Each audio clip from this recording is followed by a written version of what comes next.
Zrumbesh.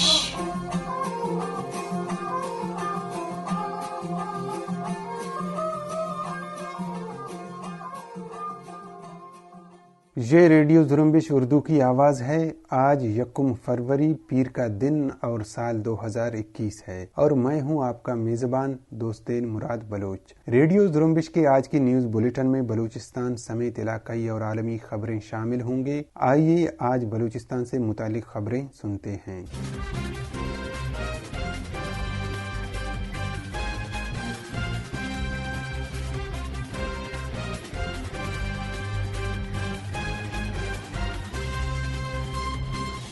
Baloch national movement کے chairman خلیل بلوچ نے doctor منان بلوچ اور اس کے ساتھ شہید ہونے والے بلوچ جہدکاروں کو ان کی 5ویں یوم شہادت پر خراج تحسین پیش کرتے ہوئے کہا ہے کہ ڈاکٹر منان بلوچ جیسے سیاسی مدبر، دانشور، عملی اور سیاسی شخصیت صدیوں میں پیدا ہوتے ہیں. انہوں نے کہا کہ پاکستانی ریاست شہید ڈاکٹر منان بلوچ کے سیاسی جدوجہد سے خائف ہو کر شکست کھا چکی تھی. جب پاکستان جیسا بدمعاش اور دہشت گرد ریاست ڈاکٹر منان جان کو سیاسی میدان میں روکنے سے ناکام ہوا تو انہیں اپنی دہشت گردی کا نشانہ بنایا. ان کی شہادت بلوچ قومی تحریک اور پارٹی کے لیے بڑے نقصانات میں سے ایک ہے، لیکن ان کا فلسفہ، جدوجہد اور طریقہ کار ہمیشہ ہماری رہنمائی کرتے رہیں گے. بی این ایم چیئرمین خلیل بلوچ نے مزید کہا کہ ڈاکٹر منان بلوچ وہ ہستی تھے جنہوں نے شہید چیئرمین غلام محمد بلوچ کی شہادت کے بعد بلوچ نیشنل موومنٹ کو فعال بنانے میں ناقابل فراموش کردار ادا کیا. چیئرمین غلام محمد بلوچ کی شہادت سے دشمن سمجھ رہا تھا کہ بلوچ نیشنل موومنٹ کو ہمیشہ کے لیے ختم کیا جائے گا، مگر ڈاکٹر منان بلوچ اور ساتھیوں کی جدوجہد نے دشمن کے عزائم کو خاک میں ملایا اور آج بلوچ نیشنل موومنٹ بلوچستان اور بلوچستان سے باہر قومی آزادی کے لیے اہم کردار ادا کر رہا ہے. اسی طرح بلوچ ریپبلکن آرمی کے رہنما گلزار بلوچ نے اپنی ایک ٹویٹ میں شہید ڈاکٹر منان بلوچ کو خراج تحسین پیش کرتے ہوئے لکھا کہ ڈاکٹر منان بلوچ بلوچ قومی آزادی کی جنگ کے ایک سرخیل رہنما تھے. ان کی بلوچستان کی سیاسی سرگرمیوں کو بحال رکھنے کی کوششیں آج بھی بلا خوف جاری ہیں. کیچ کے مرکزی شہر تربت سے بلیدہ زامران جانے والی روڈ پر قابض پاکستانی فورسز کی فائرنگ سے 2 افراد ہلاک ہوئے ہیں. ریڈیو زرمبش کو ملنے والی اطلاعات کے مطابق اینٹی نارکوٹکس فورس کیچ نے گرک ندی کے مقام پر فائرنگ کر کے 2 افراد کو قتل کیا جو باپ بیٹے بتائے جاتے ہیں. قتل ہونے والے افراد کی شناخت محمد صالح اور اس کے جوان سال بیٹے سے ہوئی ہے. مقتولین کا تعلق تحصیل زامران کے علاقے کسوئی سے بتایا جاتا ہے. علاقائی ذرائع کے مطابق قابض پاکستانی فورسز نے گاڑی نہ رکنے کی وجہ سے فائرنگ کی. اسی طرح کیچ ہی کے علاقے تمپ میں نامعلوم افراد نے فائرنگ کر کے ایک شخص کو ہلاک کیا ہے. ہلاک ہونے والے شخص کی شناخت برکت کے نام سے ہوئی ہے. البتہ قتل کے محرکات سامنے نہیں آ سکے ہیں. یوب سے ایک نوعمر لڑکے کی جلی ہوئی لاش برآمد ہوئی ہے. مقامی انتظامیہ کے مطابق مقتول 2 دن قبل لاپتہ ہوا تھا جسے نامعلوم ملزمان نے قتل کیا ہے. مقتول کے بارے میں اطلاع ملی ہے کہ وہ یوب میں ایک ریڑھی چلاتا تھا اور گھر کا واحد کفیل تھا. دوسری طرف عوام نے مقتول کی لاش مرکزی شاہراہ پر رکھ کر قاتلوں کی گرفتاری کے لیے احتجاج کیا. مستنگ میں دشت کے علاقے سبی روڈ پر تیز رفتاری کے باعث ایک گاڑی الٹ گئی ہے. گاڑی الٹنے کے نتیجے میں 2 افراد موقع پر ہلاک جبکہ 2 شدید زخمی ہو گئے ہیں. ہلاک ہونے والے افراد کی شناخت وحید احمد اور طارق کے ناموں سے ہوئی ہے جن کا تعلق کوئٹہ کے علاقے سیٹلائٹ ٹاؤن سے بتایا جاتا ہے. اسی طرح چمن کے گریڈ اسٹیشن کے قریب موٹر سائیکل حادثے میں ایک نوجوان جبکہ نصیر آباد میں ٹول پلازہ کے قریب رکشے کی ٹکر سے ایک شخص شدید زخمی ہوا ہے.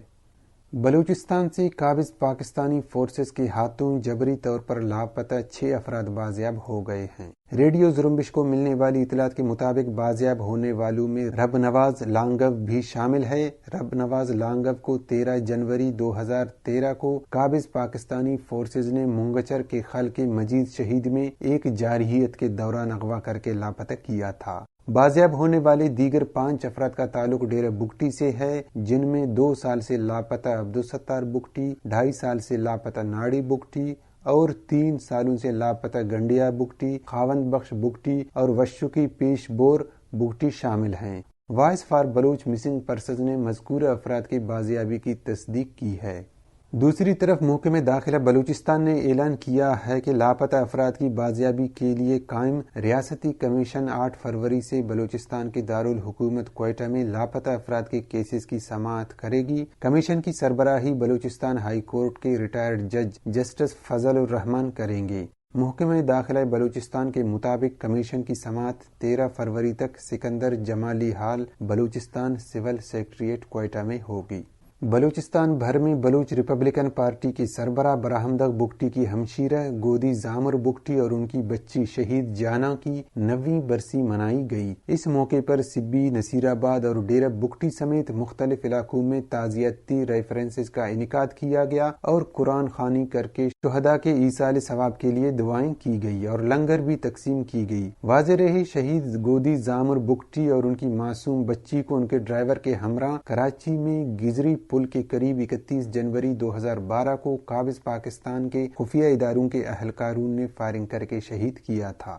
بلوچ ریپبلکن پارٹی کے مرکزی ترجمان شیر محمد بگٹی نے شہید گودی زامر بگٹی اور ان کی شہید بیٹی جانا کی 9ویں برسی کے موقع پر انہیں خراج تحسین پیش کرتے ہوئے کہا کہ شہید گودی ہمیشہ بہادری سے براہمدق بگٹی کے ساتھ کھڑی رہی اور ہر کٹن حالات کا مقابلہ کیا۔ BRP کے ترجمان کا مزید کہنا تھا کہ بلوچ قوم کا دشمن غیر مہذب ہے، وہ نہتے خواتین اور بچوں کو شہید اور اغوا کر کے سمجھتا ہے کہ وہ بلوچ قومی تحریک کو کمزور کر پائے گا تو یہ اس کی خام خیالی ہے۔ بلوچ ریپبلکن گارڈز کے کمانڈر منظور بلوچ نے گودی زامر بگٹی کی 9ویں یوم شہادت پر کہا کہ ریاستی کارندوں نے جنگی اور انسانی حقوق کی بدترین خلاف ورزی کرتے ہوئے ایک نہتے بلوچ خاتون کو اس کی بچی اور ڈرائیور سمیت شہید کر دیا۔ منظور بلوچ کا کہنا تھا کہ اس المناک واقعہ کو بلوچ تاریخ میں سیاہ باب کے طور پر یاد رکھا جائے گا۔ انہوں نے مزید کہا کہ ریاستی اداروں کی وحشیانہ پن آج بھی آب و تاب کے ساتھ جاری ہے، جہاں بلوچ بیٹی کریمہ بلوچ کو شہید کیا گیا، لیکن ہم واضح طور پر یہ اعلان کرتے ہیں کہ ریاستی وحشیانہ پن کا مقابلہ ہمت اور حوصلے سے کریں گے۔ ایران نے اقوام متحدہ اور بین الاقوامی تنظیموں کی اپیلوں کے باوجود بلوچ سیاسی کارکن جاوید دہقان کو پھانسی دے دی ہے۔ ایران انٹرنیشنل کی ایک رپورٹ کے مطابق 31 سالہ جاوید دہقان کو صوبہ سیستان بلوچستان کے دارالحکومت زاہدان کی سینٹرل جیل میں ہفتے کو الصبح تختہ دار پر لٹکایا گیا۔ اقوام متحدہ کے انسانی حقوق دفتر نے ایک روز قبل ہی جاوید دہقان سمیت متعدد قیدیوں کو پھانسی نہ دینے کا مطالبہ کیا تھا۔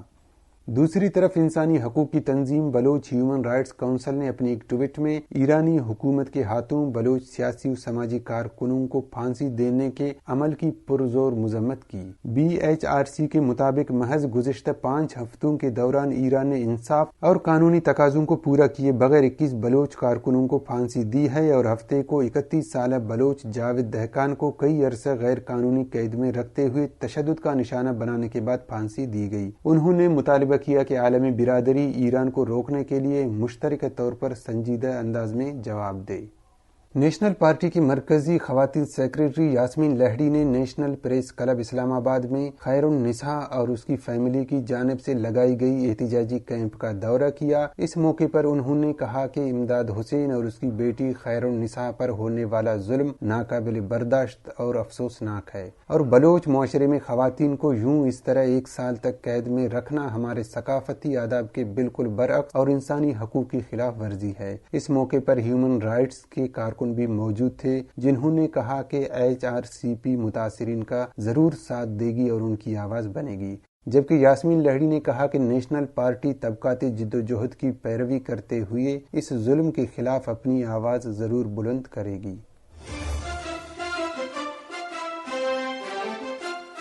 یہ تھیں بلوچستان سے متعلق خبریں۔ اب علاقائی اور عالمی خبریں پیش کریں گے خلیل واڈیلا۔